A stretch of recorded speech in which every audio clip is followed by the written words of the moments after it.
This is where all dreams is beginning.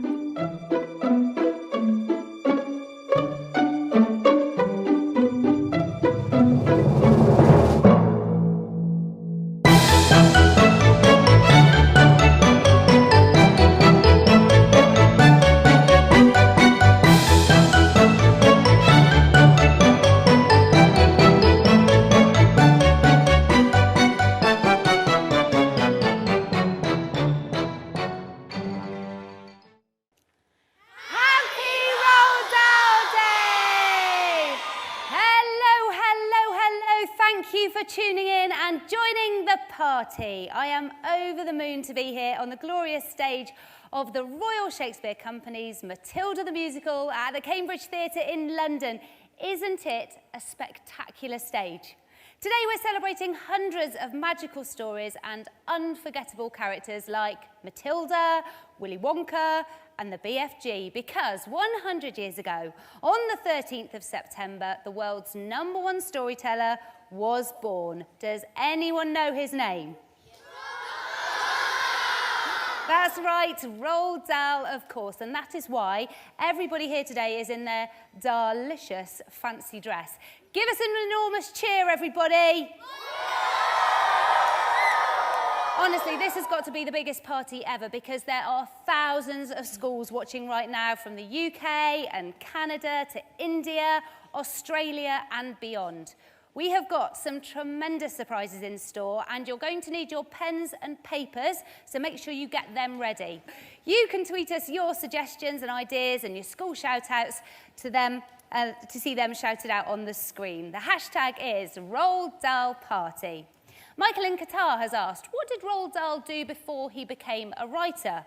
Well, Michael, it is a very good question and we are about to find out in this next video. And afterwards, I've got a few questions for you. So open your gogglers. You need to watch this video very carefully because I want to know, where was Roald Dahl born? Which creatures live in the forest? And who inspired the BFG? Are you ready? Pay close attention. Here we go.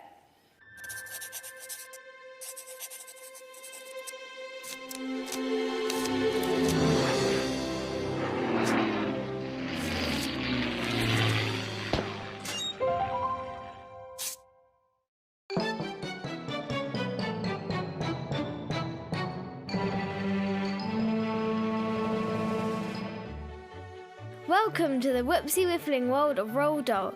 You're about to learn more about his curiously unexpected and magical life. It began on the 13th of September 1916 in Llandaff, Wales, where he was born to Norwegian parents. This year we're celebrating 100 jump-squiffling years of the world's #1 storyteller, whose books have sold over 200 million worldwide. We'll be your guides on a journey to discover more about Roald Dahl, his influences and stories. We also seem to have lost a couple of our library books. We're going to need you to be super observant and see how many you can spot on our journey. Well, what are you waiting for? Let's go! Here you can see just some of the letters that Roald Dahl wrote to his mother whilst he was at St. Peter's boarding school. He always signed his letters, Boy, the same name of his autobiography you're holding now. This is Roald Dahl's school report. It says he was a muddler. That's right, Roald Dahl was never very good at school, but his teachers say how he showed promise. He was a chocolate taster, best job ever. He was indeed. Roald Dahl and his friends at Repton boarding school, where he went to age 13, used to be sent chocolate bars by Cadbury's to test. This inspired him to write Charlie and the Chocolate Factory. However, he didn't just work as a chocolate taster. Let's continue on to discover what else he did.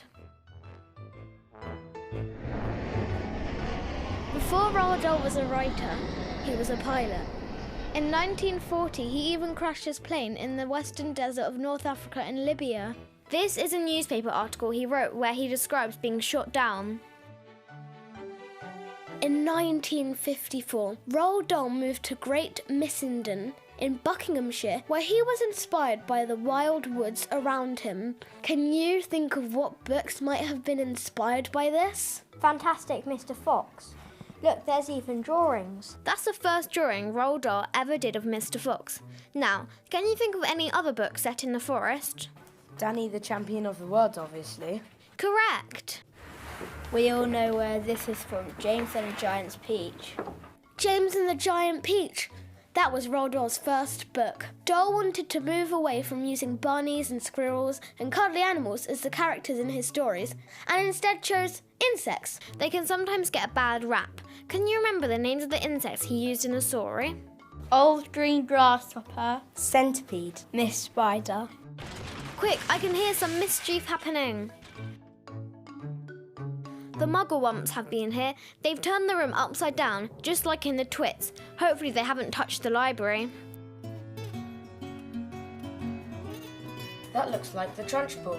This is Beatrix Havergal, whose appearance, not personality, inspired the Trunchbull.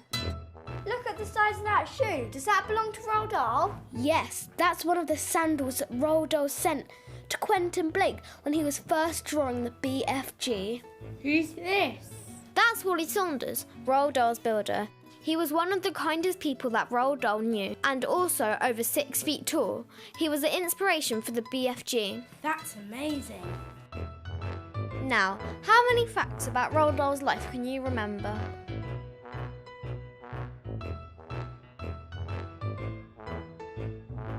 Happy Roald Dahl Day!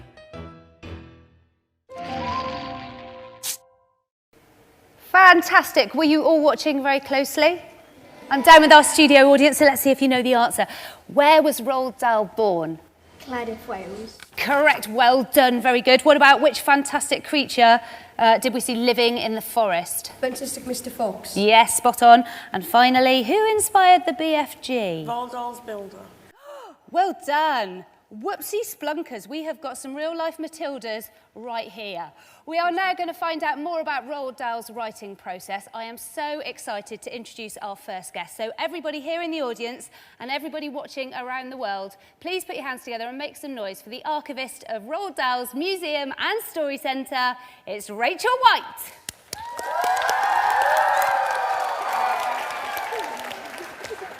Hello, Rachel. Hi. Lovely Hello. to have you with us. So, can you tell us a little bit about your job? Well, my job is to look after Roald Dahl's archive, which is all his manuscripts, his stories, his photographs and all his letters. And anybody can come and visit the museum? Anybody can come and visit the museum, especially if you're a Roald Dahl fan. So we have children, we have mums and dads, grandparents, anybody who loves Roald Dahl. I'm going to have to come along. And you've got some very precious objects there that you do. can't find anywhere else. Yes, What indeed. sort of things have you got? Well, since we're sitting here on the stage of Matilda the musical, I thought I'd talk about the very first draft of Matilda that we've got. Now, in this very first draft, Matilda is horrible. She's really naughty and she plays horrible tricks on people. Does she? She does. She's got lovely parents in this version. So it's totally opposite. Completely the opposite. And Roald Dahl wrote all this story and then he got to the end and he thought, actually, I don't like this story very much. I'm going to change it around. So he made Matilda really, really nice with these amazing powers. He made her parents really, really mean and he brought the Trunchbull in. And that's the story, obviously, we know about now. That we know and love. Is it true that Roald Dahl always used to write with a pencil? Yes, yeah, he didn't type anything, he didn't use a computer, he wrote everything with a yellow pencil, yellow Dixon Ticonderoga pencil, all the way from America, he got these, and he wrote on yellow legal paper, and that's how he wrote all of his stories, longhand. So he was quite particular about his particular, tools. indeed. Inura in Boyle Road wants to know even more about Roald Dahl's writing process. Can you tell us anything about any of his other books? Yes, so Charlie and the Chocolate Factory. That started off with 15 children in. And Did it? Yeah, 15 children? seriously. So that he had all these children who were really, really naughty, and he really loved writing about them, but the book got too long, and he had to cut them out, and he cut them out, and he cut them out. So we ended up... Can you tell us about any of the children that were let's cut and didn't make the final book? We had a guy called Marvin Prune, and we had a girl called Miranda Mary Piker, who was really naughty, a bit like Augustus Gloop. She went swimming in the chocolate river, and then went over the waterfall, chocolate waterfall, and ended up as peanut brittle mix. Oh, what a grisly end. But she probably deserved it. So if we want to know more about those characters, we have to come and visit the museum. You do, yes. Well, next we've got a birthday message from Roald Dahl's daughter, Lucy, and we asked her to tell us something about her dad that no one else knows. Here's something that not many people know about Roald Dahl. is he had a bald head and it got very cold in the winter, and whenever he went outside he had a little yellow woolly hat that he would wear on the top of his head, otherwise his bald patch would get cold. Hands up if you have read the BFG book. Everybody here. The BFG is, of course, the big friendly giant, the only friendly giant in Giant Country, in fact. And this year, his story was turned into a huge Hollywood film. Has anyone here seen the BFG? Well, we caught up with the cast when they were in London to hear more about the life in Giant Country. Hello to all the schools watching all over the world. In classrooms, school halls and libraries. I'm Mark Rylance and I play the BFG. My name is Penelope Wilton and I play the Queen in the BFG. Happy Roald Dahl Day!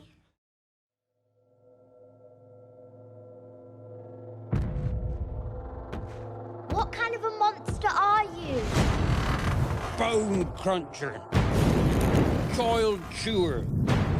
Meat dripper. Gizzard gulper. Butcher boy. Please don't eat me.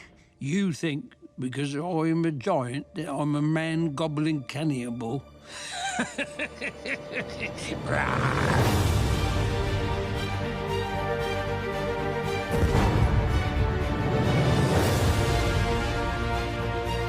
You can call me the big friendly giant.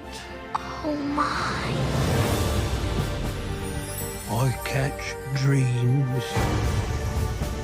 This one sounds like you. There are bad dreams here too. Yeah. Run, Sophie. Hide. You has a delicious little bean. Are you scared? Yeah. I'm not.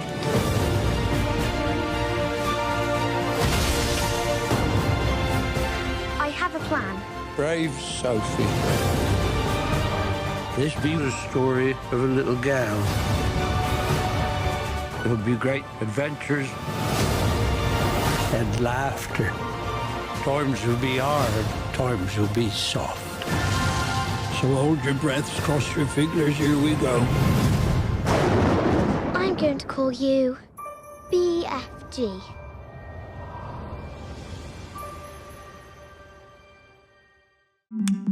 Hi, I'm Ruby Barnhill, and I play Sophie in BFG. Here are my favourite moments from making the movie.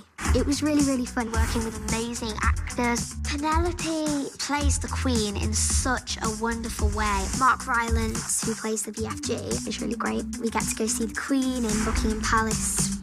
It was really fun to be a tiny person in a giant-sized world because I would see a jar and it was like up to here on me. Oh my gosh, my favourite set was Green Country. The costumes in this film are absolutely fabulous. You can see all my favourites in the BFG. Fantastic. Uh-oh. It looks like some of our guests in the audience have eaten some of Miss Trunchbull's chocolate cake. Has anyone made a Dahlicious cake for Roald Dahl Day? I mean, we are celebrating, after all. It is a party. Now, there is someone very important we haven't talked about yet. Can anyone tell me who illustrates Roald Dahl's books? Quentin, please! That's right. Quentin was Roald Dahl's favourite illustrator. So get your pens and your papers ready, because at the end of the next video, Quentin Blake himself is going to show you how to draw an Oompa Loompa. But first, I've got something very special for your ears. If you've ever wondered what Roald Dahl's voice sounds like, you're about to find out. Charlie and the Chocolate Factory. Written and read by Roald Dahl. Suddenly, Mr. Wonka stopped. In front of him, there was a shiny metal door. The party crowded round. On the door, in large letters, it said, "The Chocolate Room." "An important room, this," cried Mr. Wonka, taking a bunch of keys from his pocket and slipping one into the keyhole of the door. "This is the nerve centre of the whole factory." Mr. Wonka opened the door. 5 children and 9 grown-ups pushed their ways in. And oh, what an amazing sight it was that now met their eyes. They were looking down upon a lovely valley. There were green meadows on either side of the valley, and along the bottom of it there flowed a great brown river. What is more, there was a tremendous waterfall halfway along the river, a steep cliff over which the water curled and rolled in a solid sheet, and then went crashing down into a boiling, churning whirlpool of froth and spray. Below the waterfall, and this was the most astonishing sight of all, a whole mass of enormous glass pipes were dangling down into the river from somewhere high up in the ceiling. They really were enormous, those pipes, and they were sucking up the brownish, muddy water from the river and carrying it away to goodness knows where. "There we are," cried Mr. Wonka, dancing up and down and pointing his gold-topped cane at the great brown river. "It's all chocolate. Every drop of that river is hot melted chocolate of the finest quality, the very finest quality. There's enough chocolate in there to fill every bathtub in the entire country, and all the swimming pools as well. Isn't it terrific? And just look at my pipes. They suck up the chocolate and carry it away to all the other rooms in the factory where it is needed. Thousands of gallons an hour, my dear children. Thousands and thousands of gallons." The children and their parents were too flabbergasted to speak. They simply stood and stared. Suddenly the air was filled with screams of excitement. The screams came from Veruca Salt. She was pointing frantically to the other side of the river. Look over there," she screamed. "What is it? He's moving, he's walking. It's a little person, it's a little man, down there below the waterfall." Everybody stopped picking buttercups and stared across the river. "She's right, Grandpa," cried Charlie. "It is a little man. Can you see him?" "I see him, Charlie," said Grandpa Joe excitedly. And now everybody started shouting at once. "There's lots of them. What are they doing? Where do they come from? Who are they?" Children and parents alike rushed down to the edge of the river to get a closer look. "Aren't they fantastic? Look at their funny long hair." "But they can't be real people," Charlie said. "Of course they're real people," Mr. Wonka answered. "They're Oompa Loompas." "Oompa Loompas?" everyone said at once. "Oompa Loompas?" "Imported direct from Loompaland," said Mr. Wonka proudly. Welcome, I'm Quentin Blake. I've illustrated all Roald Dahl's books except one, and today I'm going to talk to you about it and show you some of the drawings that I've done. And everybody seems to do Oompa Loompas slightly differently. In the previous pictures, they've all got long hair, and I thought, wouldn't it be nice if they had long hair, but it stood up on end? And I like it because somehow it makes them look more mischievous, I think. I think they're on Willy Wonka's side, they're helping him, and you can imagine him. There is something slightly naughty about hair that stands on end, I think. This is how I draw them, if I can remember how they go.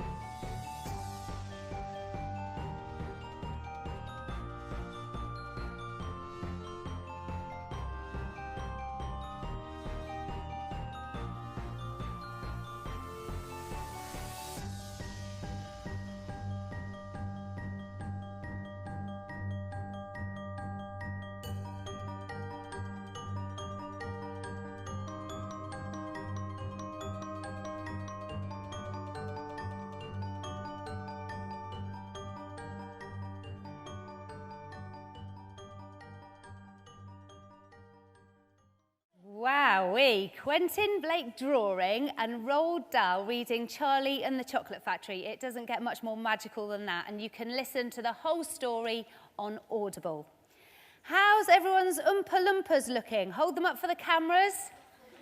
And if you're watching online, share your pictures and your present ideas using the hashtag #RoaldDahlParty. Have you ever thought that Oompa Loompa is a bit of a funny word? I have. Well, let's try saying it lots and lots of times as fast as we can all together. Ready, steady, go. Oompa Loompa, Oompa Loompa, Oompa Loompa, Oompa Loompa, Oompa Loompa, Oompa Loompa. It's quite difficult. So to play some fizz-whizzing party games, please welcome to the stage and make some noise for the Word Wizards.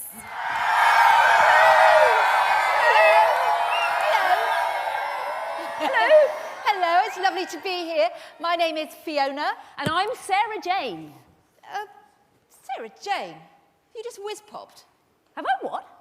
Whiz-popped. Whiz-popped? What does that mean? What does it mean? Farting? Yes, it certainly does, and I'm going to check in my dictionary what it actually says a whiz-pop is. Whiz-popping is what happens when air comes out of your bottom with a popping sound, as happens when you drink a lot of frobscottle. Giants find whiz-popping more socially acceptable than burping. And here's a quote from the BFG. Whiz-popping is a sign of happiness. It is music in our ears. You surely is not telling me that a little whiz-popping is forbidden among human beings. Now, Roald Dahl, he loved playing with words and making up brand new words. And this Oxford Roald Dahl dictionary is an extra usual dictionary because it contains all the words that Roald Dahl used in his stories and poems. Now, some of the words are real and some of them he made up himself. And this dictionary will really help you with your writing. It'll stop you from being biff-squiggled by words. Whoa, what? Biff-squiggled? Yeah, biff-squiggled. Does anyone know what biff-squiggled means? Confused? Yeah, confused? That's right. Now, the way that Roald Dahl made up the word biff-squiggled is very interesting. He used the word biff, which means punch, and he put it together with the word squiggle, which means like a squiggly bit of doodling, because he felt that when you're confused, then it feels like your brain has been punched or biffed inside your head, and then you end up feeling like a squiggly bit of doodling because you're so muddled. Right, let's find out how many Roald Dahl words you know in a game that we like to call Dictionary Dips. So you'll need your paper and pen to play along, and you need to write A or B for each question. Is everyone ready? Okay, question number 1. What does bug whiffle mean? Is it a silly or unimportant idea, or B, a large hammer which is bigger than a sausage? So A or B, write it on your paper. Question 2. What does Raz-Twizzler mean? Is it? Is it A, a big snake? Or B, something wonderfully exciting? A or B, write it down. Question 3. What is a vermicious knid? Is it A, an evil creature from the planet Vermes? Or B, a chocolate bar? Written your answer down. And finally, question number 4. What word is SEO trot the backwards spelling of? Is it A, tornado? Or B, tortoise? A or B, jot it down. Okay, everyone, time's up. It's time to find out how you did. So get ready to mark your answers. Question number 1, the correct answer is A. A bug whiffle is a silly or unimportant idea. Okay, question 2, the answer was B. Raz-Twizzlers means something super exciting, of course. Question 3, the answer is A. A vermicious knid is an evil creature from the planet Vermes. Ooh, nasty. And finally, question 4, SEO trot is, of course, B. Tortoise spelt backwards. How did you do? How about our viewers over at Fall Rivers School and Bickley Park? How did you get on? With all these wonder crump words, Roald Dahl didn't just write stories. He was also a poet. He wrote some really revolting rhymes, and I've got a big secret to share with you, so come closely. This Christmas, his revolting rhymes will be on the BBC, and teachers, I hope you're listening, because we will be launching a very special Roald Dahl writing competition to find out the nation's best revolting rhymers. Ooh, yes we will. More details coming up soon, teachers, and all of you, make sure you use your wonder crump words in your rhymes. Now, we've talked a lot about the heroes in Dahl's book, but what about the villains? Who do you think is the worst? Shh, she might be around here somewhere. You don't want her coming on stage, do you? No, me neither, I don't. From those foulsome giants to the grand high witch and the twits, it's time to decide who is the foulest of them all. Welcome, ladies, gentlemen, Oompa Loompas, Chidlers, Giants, and Vermicious Knids, to the Roald Dahl Villainous Villains Debate. Campaigning for the most despicable baddies ever invented are 4 marvellous authors. Andy Stanton. I think we'll all agree they're one of the more despicable partnerships in the world of children's fiction. Philip Ardagh. But I actually think that I have won before you've even started. Francesca Simon. Boo for the real villains! Boo for the giants! And Stephen Butler. Said enough, I've said enough. Because she's the best villain, that's why. Which Roald Dahl villain do you think is the most rotsome of them all? First up, the original gruesome twosome, the Twits. I tell you why I like the Twits, right? They're always trying to get birds to stick in their tree by using what? Yeah, some glue. They stick glue all over their tree branches and then the birds stick to the tree and then they turn the birds into bird pie. One of my favourite bits in the Twits is when some boys sit on the tree instead, right? Mr. Twit doesn't care. He just goes, well, I usually have bird pie, but I'll just have boy pie now. He does not care. If Santa Claus sat on that tree, he'd eat Santa Claus. Be careful of our next villain. She might try to turn you into a mouse. It's the Grand High Witch. Okay. Down with children. Do them in, boil their bones and fry their skin, bish them, squish them, bash them, mash them, break them, shake them, slash them, smash them. Offer chockies with magic powder, say eat up, then say it louder. Cram them full of sticky eats, send them home with guzzling sweets. And in the morning little fools go marching off to separate schools. A girl feels sick and goes all pale, she yells, hey look, I've grown a tail. A boy who's standing next to her screams, help, I think I'm growing fur. Another shouts, we look like freaks. There's whiskers growing on our cheeks.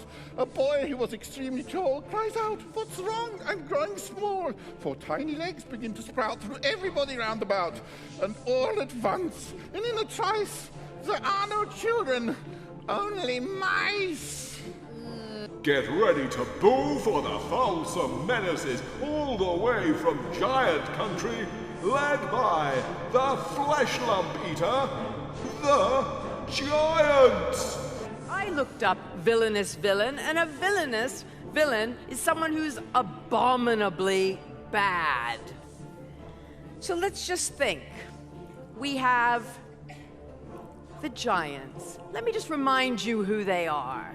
The Flesh Lump Eater, the Bone Cruncher, the Man Hugger, the Child Chewer, the Meat Dripper, the Gizzard Gulper, the Maid Masher, the Blood Bottler, and the Butcher Boy.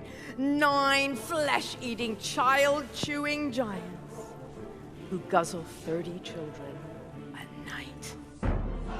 And finally, we have the fearsome former Olympian, Miss Trunchbull. Because she's real, we've all got head teachers that we're frightened of. All of us have had teachers that we know like this. Some of us have parents like it. And the fact that she picks little girls up by their pigtails and spins them round. If you are a boy of about 8 or 9, you weigh exactly the same as an Olympic hammer throw. And she practices lobbing you out the window. And nice. At the end of that, and one thing I love as well is that when Bruce Bogtrotter beat her and ate the cake, she then picked up the plate and smashed it over his head. You've heard all the evidence. It's time to choose. Who do you think is Roald Dahl's most villainous villain?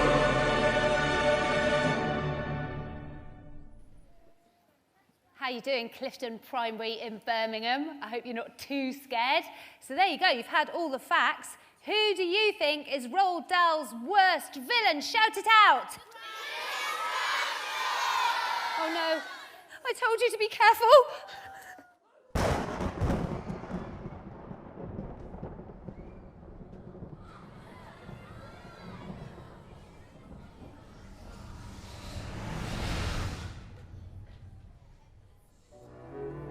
In this world, children, there are winners and there are losers. You are small, shriveled, foul-smelling, and weak. You are losers, children, and you always will. Just because you find that life's not fair, it doesn't mean that you just have to grin and bear it. If you always take it on the chin,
of today's show, but the Roald Dahl Day celebrations have only just begun.